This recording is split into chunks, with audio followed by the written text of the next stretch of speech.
అనగనగా ఒక ఊరిలో ఒక మడుగు ఉంది. ఆ మడుగులో 3 చేపలు నివసిస్తున్నాయి. నా పేరు దీర్ఘదర్శి. నా పేరు ప్రాతకాలజ్ఞానుడు.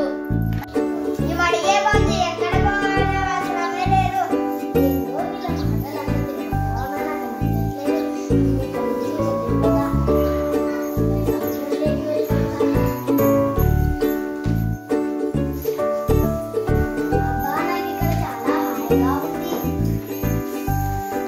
వేసవి కాలం రానే వచ్చింది.